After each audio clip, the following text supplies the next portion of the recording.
जय Hind everyone, welcome to course and.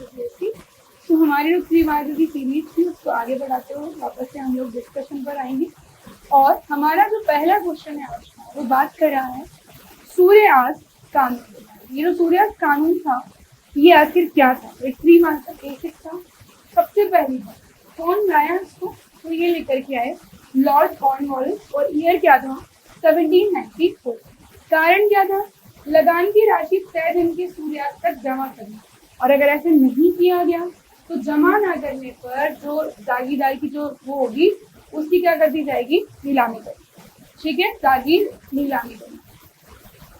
इसके अलावा लॉर्ड कॉर्नवालिस जो है एक और चीज के लिए जाने जाते हैं जो कि है स्थायी बंदोबस्त। ये भी आप याद रखें, ये लेकर के आए थे 1793 में, और इस पर भी 2 से 3 बार पूछ लिया गया है जो आपका 3 मार्कर है।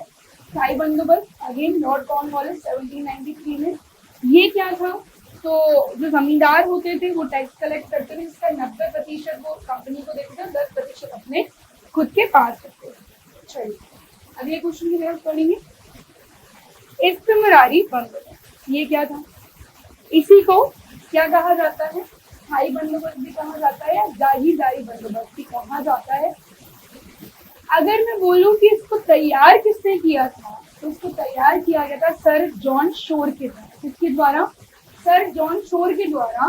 पर लागू इसको कॉर्नवालिस ने किया है इन द ईयर ऑफ 1793। तो एक और नाम लिख दिया हमने, और जिन्होंने प्रिपेयर किया था उनका नाम इन्होंने लागू किया है वो भी। और अगर आप चाहें तो वो भी लिख सकते हैं कि जो जमींदार होंगे वो टैक्स कलेक्ट करेंगे, 90% किसको देंगे?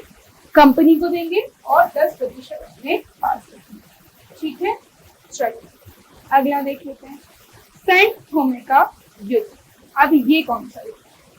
तो बेसिकली प्रथम कर्नाटक युद्ध, आपको बता देती हूँ, अंग्रेजों के और फ्रांसीसियों के बीच में जो युद्ध हुए हैं, 3 युद्ध हुए हैं। इनको कार्नेटिक वॉर, कर्नाटक युद्ध के नाम से जाना जाता है। इन सीरीज में जो छोटे छोटे बैटल्स हुए हैं, अलग अलग बैटल, आपको वॉन्डी वॉश का बैटल मिलेगा, फिर कहीं एक हम आगे जाएंगे मैसूर वॉर में तो पोर्टो नोवो का बैटल मिलेगा। तो बैटल जो है बहुत ज्यादा इंपॉर्टेंट हो जाते हैं। एक रिमाइंडर आपको मिल जाएगा, और बैटल लिखने का सबसे आसान तरीका उसका टाइम पीरियड आप लिखेंगे, किस किस के बीच में हुआ है, कारण क्या था, और उसका रिजल्ट क्या था। तो प्रथम कर्नाटक युद्ध का ही भाग था 1740 से 48। फ्रांसीसी सेना कैप्टन पैराडाइज व कर्नाटक के नवाब अनवरुद्दीन के बीच लड़ा गया, और फ्रांसीसी सेना जो है इसमें विजय। That's it. कोई बहुत ज्यादा हार्ड एंड फास्ट स्ट्रेटेजी आपको 3 मार्कर के लगानी है। बहुत बेसिक से पॉइंट्स आपको इसमें डालने पर हमको कोशिश करना है कि कम से कम शब्दों में हम ज्यादा से ज्यादा चीजें बता पाए। दूसरा, सुनहरा फरमान। कई सारे बच्चे इससे कंफ्यूज हो जाते हैं। शाही फरमान भी आपको चीज नहीं। शाही फरमान, या इसी को मैं कहूँ मैग्ना कार्टा, अब वो क्या है बता दूंगी आगे। शाही फरमान 1632 अंग्रेजों ने गोलकुंडा के सुल्तान से एक फरमान प्राप्त किया। हमने ईयर लिख दिया। किसने प्राप्त किया? अंग्रेजों ने। किससे? गोलकुंडा के सुल्तान से। जिसमें क्या था? मात्र 5000 पैगोडा वार्षिक पर बंदरगाहों से व्यापार करने का अधिकार दे दिया गया किसको? अंग्रेजों को। और इनके लिए सुनहरा मौका था ना, इस वजह से इसे सुनहरा फरमान या गोल्डन फरमान कहा जाता है।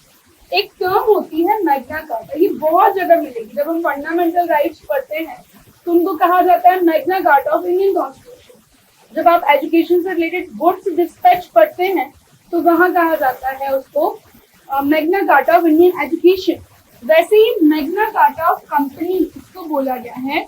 जो मुगल बादशाह फरुखसियर थे, उन्होंने अंग्रेजों को जो व्यापार के अधिकार थे, बड़े ही सस्ते में व्यापार के अधिकार दे दिए थे, उस फरमान को कंपनी का मैग्ना कार्टा कहा जाता। और आज का हमारा आखिरी क्वेश्चन, अमृतसर की संधि।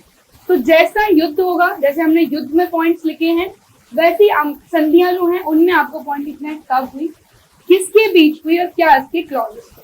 तो अमृतसर की संधि 1809 में हुई, और अंग्रेजों की तरफ से वैसे तो वायसरॉय या कह लो गवर्नर जनरल तो कौन था? Minto first. ये भी याद रखिए, कौन था? Minto first. लेकिन इनके बिहाफ पे साइन किसने किए हैं? चार्ल्स मेटकॉफ, जिन्हें Indian liberator of Indian press भी कहा जाता है। तो चार्ल्स मेटकॉफ और महाराजा रणजीत सिंह के बीच हुई, इसे ट्रीटी ऑफ फ्रेंडशिप भी कहा जाता है, ये भी आता है। रणजीत सिंह के सतलज नदी के तट पर विस्तार सीमित कर दिए गए और उत्तर में राज्य विस्तार की छूट दी। सतलज नदी के जो तट है वहां पर उनके विस्तार को क्या कर दिया गया, सीमित कर दिया। ठीक है, सो इसी तरीके के इम्पोर्टेंट अपडेट्स के लिए आप सब्सक्राइब कर लीजिए हमारे चैनल को, और ये जो सीरीज है वो आपको डेली मिलने वाली है। मैं कोशिश करूंगी ज्यादा से ज्यादा 3 मार्कर्स आपके साथ लेकर के। जय हिंद।